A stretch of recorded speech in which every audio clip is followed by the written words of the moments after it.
Hello बच्चों, कैसे हो। आशा करता हूं कि आप लोग बहुत अच्छे होंगे। तो प्यारे बच्चों, आज की क्लास में हम पढ़ने वाले हैं बहुत ही इंपॉर्टेंट नेम रिएक्शन, बोर्टज अपक्रिया। कौन सी? बोर्टज अपक्रिया।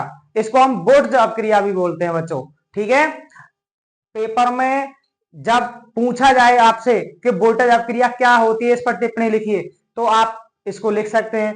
दूसरी बात, कन्वर्जन में नेम रिएक्शन बहुत काम आती है बच्चों।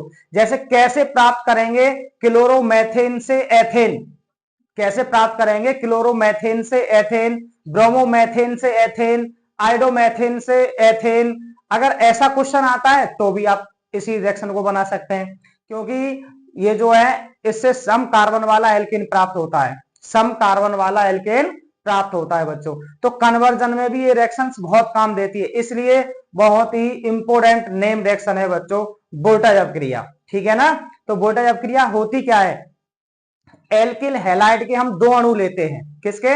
एल्किल हैलाइड RX अर्थात हेलो एल्किन के दो अणु लेते हैं और दोनों अणु की रिएक्शन हम कराते हैं सोडियम धातु के साथ में, सोडियम धातु के साथ में शुष्क ईथर की उपस्थिति में। तो बनता है बच्चों एल्केन। क्या बनता है? एल्केन। और इस अपक्रिया को कहते हैं हम वोल्टेज अपक्रिया। क्या कहते हैं? वोल्टेज अपक्रिया बच्चों। ठीक है। तो हेडिंग लगाएंगे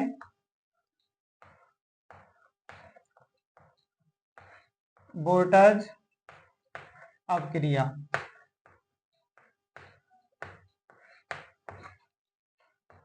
इंग्लिश में बोलते हैं इसे वोल्टेज रिएक्शन, वोल्टेज रिएक्शन। यानी जब एल्किल हैलाइड की अपक्रिया किसके साथ कराते हैं? सोडियम धातु के साथ में। यहां पे लिखेंगे हम शुष्क ईथर, शुष्क ईथर की उपस्थिति में, की उपस्थिति में एल्किल हैलाइड, एल्किल हैलाइड की अपक्रिया, की अपक्रिया सोडियम, सोडियम धातु के साथ कराने पर, सोडियम धातु के साथ कराने पर एल्केन प्राप्त होता है, एल्केन प्राप्त होता है।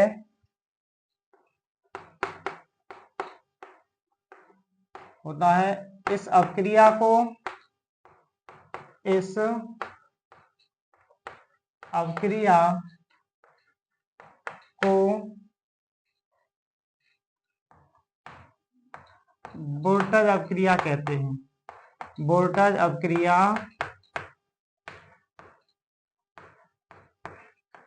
कहते हैं।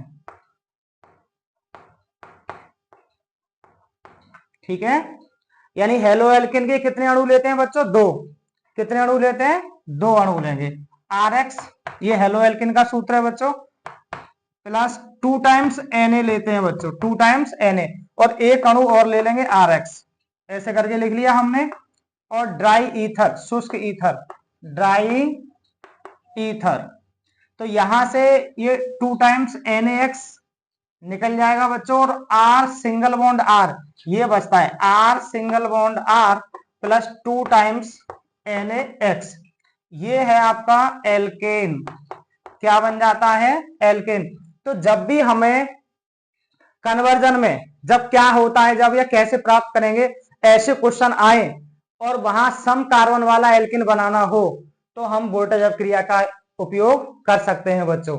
ठीक है ना। जैसे क्लोरोमेथेन से एथेन, या ब्रोमोमेथेन से एथेन, या आइडोमेथेन से एथेन, या तो कैसा भी कन्वर्जन हो। जैसे अभी हम बना रहे हैं एग्जाम्पल, हमने ले लिया मिथाइल क्लोराइड।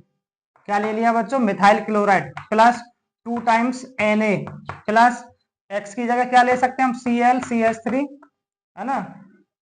और ड्राई ईथर, ड्राई ईथर। तो यहां से 2 टाइम्स NaCl निकल जाएगा। क्या निकल जाएगा बच्चों? 2 टाइम्स NaCl। और CH3 सिंगल बॉन्ड CH3, इसको हम एक साथ लिख सकते हैं C2H6 करके, C2H6 यानी कि एथेन। क्या बन गया ये? Ethane, plus 2 times NaCl, 2 times NaCl। और भी बना सकते हैं हम, जैसे कि अगर हम यहाँ पे ले लें C2H5 आई ले लें, इथाइल आयोडाइड ले लें, है ना, आयोडोएथेन है ये, plus 2 times Na plus IC2H5 और यहाँ ड्राई ईथर कर दें, ड्राई ईथर, तो क्या निकल जाएगा बच्चों? 2 टाइम्स NaI, 2 टाइम्स NaI, और ये C2H5 सिंगल बॉन्ड C2H5, तो अगर इन दोनों को एक साथ लिखेंगे तो C4H10 बनेगा। क्या बनेगा? C4H10। यहाँ पे लिख देंगे C4H10 plus 2 times NaI, sodium iodide बन गया ये, और ये बन गया C4H10, इसको बोलते हैं हम ब्यूटेन। क्या बोलते हैं बच्चों? ब्यूटेन। तो जब कभी तुम्हें आयोडोएथेन से ब्यूटेन प्राप्त करना हो, आयोडो कैसे प्राप्त करेंगे? आयोडोएथेन से ब्यूटेन, तो आप वोल्टेज अपक्रिया का यूज कर सकते हैं, फ्रैंकलैंड अपक्रिया का यूज कर सकते हैं, उल्मान अपक्रिया का यूज कर सकते हैं। बहुत सारी नेम रिएक्शंस हैं जिनमें आप एल्केन बना सकते हैं। ठीक है, तो आज की क्लास यहीं समाप्त करते हैं। Thank you for watching this video.